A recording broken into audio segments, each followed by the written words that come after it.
चलिए सर्वप्रथम अपना गुरु के चरणों में नमन करते हूँ माँ भवानी के चरणों में नमन करते हूँ, साहब या दीदी के चरणों में आप सभी गुरु भाई गुरुबन को मेरा प्रणाम। आओ चलो शिव की ओर में। देखिए बस साहिब बोले थे, याद रखिएगा जब हम लोग का चर्चा हुआ था, जब साहिब आए थे टेलको में शायद आए थे, उस समय चर्चा में बोले थे कि सबसे पहले हम लोग को कोई चीज़ पर विश्वास करना चाहिए। अगर विश्वास हो जाए तो कहते हैं कि अगर विश्वास होने से सच्चे मन से अगर विश्वास कीजिएगा जरूर। ये जगन्नाथपुरी की कथा है कि एक कर्मा बाई थी, वो मांग मांग कर ही खाती थी और मांगते मांगते उस दिन वो मंदिर में चले गए जगन्नाथपुरी। वहाँ गई तो देखी कि दोपहर में 2 बजे पंडा लोग आया और भोग लगा रहा था। तो बोला अरे कंधैया, जाकर बोले कंधैया अभी इतना दोपहर हो गया, तुम तो भूख से मर जाओगे, रोज मेरा घर में आना और सुबह हम खिलाएंगे खिचड़ी और अपना 56 भोग बाद में खाते रहना। कहते हैं कमलाबाई कर्माबाई का कृष्ण भगवान सुने और 8 बरस के बालक बनकर गए उसका दुआरी और दरवाज़ा खटखटा रहे थे तो खोली। बोले अरे कन्हैया आ गया, बैठो बैठो खिचड़ी बन गया है। वो बनाकर खिला दी और खा लिए कन्हैया। रोज रोज का यही नियम था। एक दिन क्या हुआ कि वो जब वो बना कर जब डेगची मलने लगी, कन्हैया चल गया था तो उधर से साधु लोग जा रहे थे। बोले अरे कर्मा भाई क्या बात है, आज इतना सुबह सुबह तुम खिचड़ी बना रही है, खिचड़ी किसको खिलाई, खा ली क्या? तो नहीं कन्हैया आया था तो उसी को खिलाया। तो साधु बोले ओ तुम बहुत धर्मात्मा हो गई है।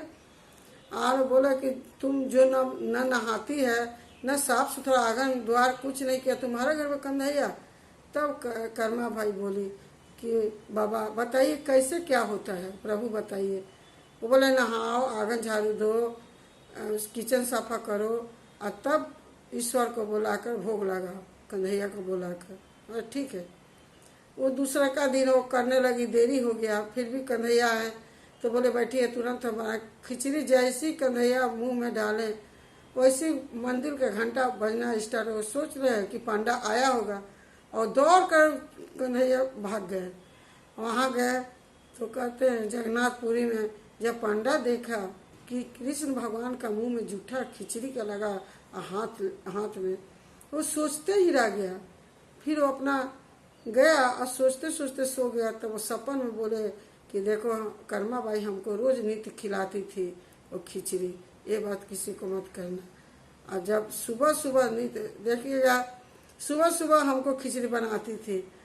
जब से कर्मा बाई सुबह खिचड़ी बनाई, आज भी जगन्नाथपुरी में सुबह भोग हमारा कन्हैया का खिचड़ी ही लगता है।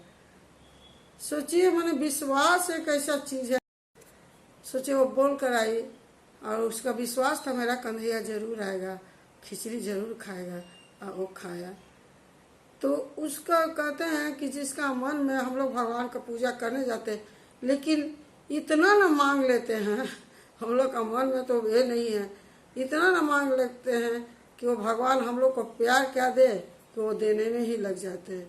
इसीलिए कहीं भी जाइए साहब क्या बोले, खुद बाय खुद वो महादेव जान जाते हैं कि हमारा शिष्य का ये दुख है, हम लोग को मांगने से नहीं होता है। अब दया चर्चा कीजिए ना, जरूर महादेव मिलेंगे। वही साहब बोले थे, वही हमको कर्मा बाई की कहानी याद है जगन्नाथपुरी में। आज भी जगन्नाथपुरी में खिचड़ी बनता है, खिचड़ी का भोग लगता है। चलिए जितना मेरा मन समझा आप लोगों का पास रखे, आप शेयर किए कर दीजिएगा और चर्चा जरूर सुनिएगा। मेरा प्रणाम सबका। आओ चलो शिव की ओर में।